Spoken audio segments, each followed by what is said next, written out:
It's War Dragon time! RPW here with another video to the Beginner's Guide to War Dragon series. Now we have been kicking off this month a 4-part series about seasons and events.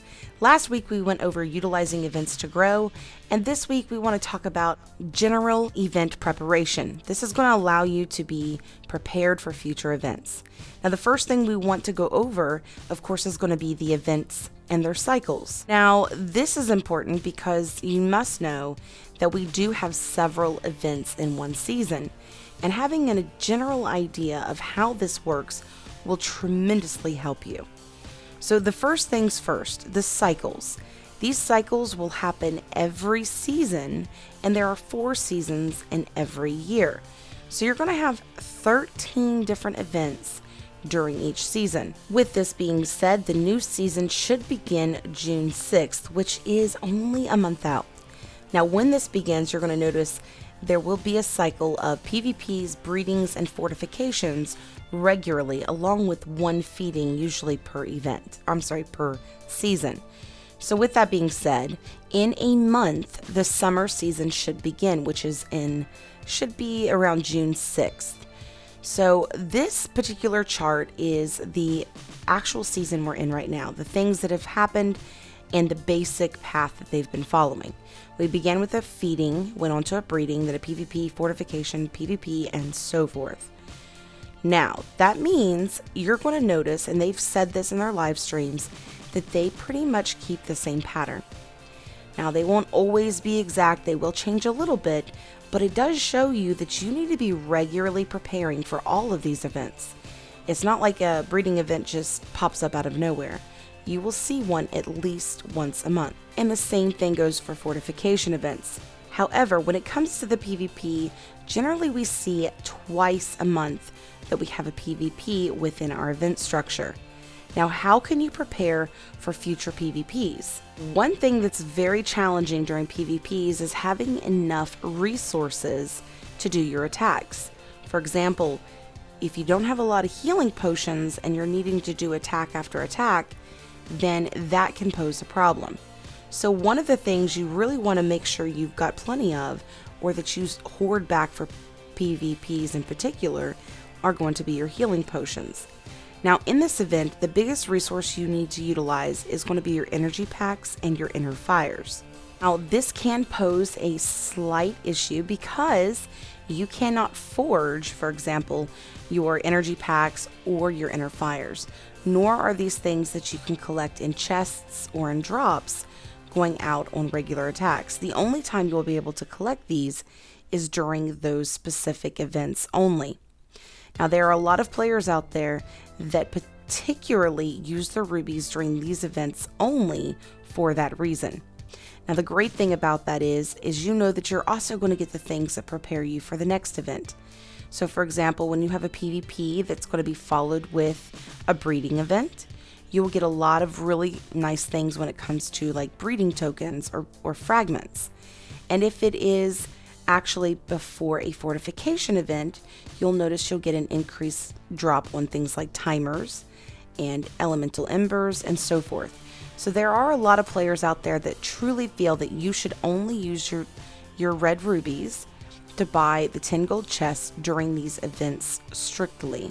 Now if you have issues with heal potions, let's say you have a low amount, then one of the things you can do to prepare for this event is simply forge heal potions. They only take 5 hours each, and like I said, this is only if you need or are low on heal potions, because you do a lot of attacks, as well as things like your dragon attack, dragon HP, tower attack, and tower HP are some other good things. Now in this particular event, when it comes to PvPs, there are really no other things in your forge building that help with it specifically. Like for example, if we go into special packs, you cannot get energy packs or inner fires. So that is really the only thing you can do in your forge building to prepare for them.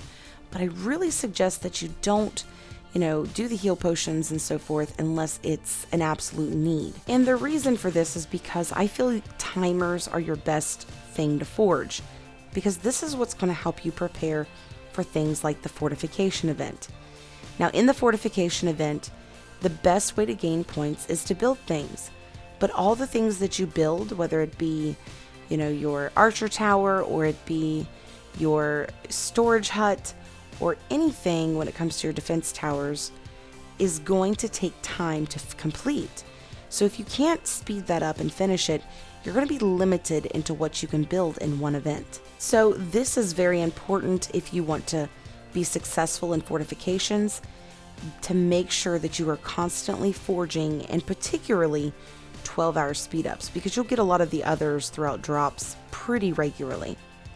Now, another thing is to not waste your lumber boost protection, because these things are going to be very useful during the fortification. Don't use these outside of events. Another thing I want to mention also is not to use things like your fire shards, your ice shards, your elemental embers, or your pearls outside of events either, because these are going to be worth massive amounts of points in comparison to your lumber. So the only thing you should build with outside of that event is lumber. Save all the rest for the fortification. Now I go into this a little more detail in my event guides, but another thing you can do is kind of get an understanding of what you want to build before the building event actually begins. And one of the places you can do this is at the Dragon Manager website, which is dragon.manager.com. And you can go in and look at their building stats. So let's say you're wanting to build a lightning tower. You can go through and say, okay, how much lumber packs do I have versus what I need in order to upgrade the lightning tower to my, wanted goal. Now, again, this being a lumber item, you could always do this between your events and do the more extreme towers during your events, because remember, your lumber is only going to give you a very minimal amount of points. But something like, for example, we'll go over to the dark flak. Yes, the dark flak tower takes elemental embers. So let's say you've got a level 20 tower and you know that you need another, a few levels that you can put together because you have enough embers, then you can kind of prepare what your plan will be for your event. Now, I really go over this in detail in my video for the event guide for fortifications. So if you don't know how to prepare what your building plan will be during fortification events, then be sure to check out that video, because it's going to show you in detail what I have done in the past. And this is going to allow you to maximize the amount of points you have for the least amount of stuff. So, for example, not to waste lumber on a specific upgrade because, well, you can't even do, the elemental thereafter because of something that's not able to be upgraded due to, let's say, your builder's hut. So make sure you always have a plan set before you go in and you begin spending. The other thing is, of course, to make sure that you do not use your lumber packs outside of this event. If you don't know what a lumber pack is, if you click on the top right of your screen where the lumber fill bar is, you'll actually see if you have lumber packs in there. Save those for these events only. The feeding event only comes once per season. However, this is very similar to the fortification event in several ways. Number one, you're going to have to go out and collect your resources, and resources will quickly run dry. And of course, the fact that you're utilizing your resources, and by utilizing them, you are going to gain points. Now, sadly, I wish there was a way to change this, because in the fortification, you earn, a better point structure for utilizing things like your elemental embers, your pearls, and so forth. But in this event, there is no special resources to utilize. I really wish they would make it to where, XP potions were things for points. But when you use XP potions to put XP on your dragons, you will not gain points. However, if you transfer XP, which is going to cost your rubies, then you will gain extra points from that, whether you're purchasing or you're transferring those XP from a exported dragon that you might already have. So in this event, I do want to say that one of the things you can do to prepare for this is to always be working on your dragon's XP. Do not upgrade a dragon past breedable and save it in your roster. Another great thing you can do is choose 1 or 2 dragons every week that you do one daily XP run on, because as you level up and you get stronger, your XP amount also gets higher.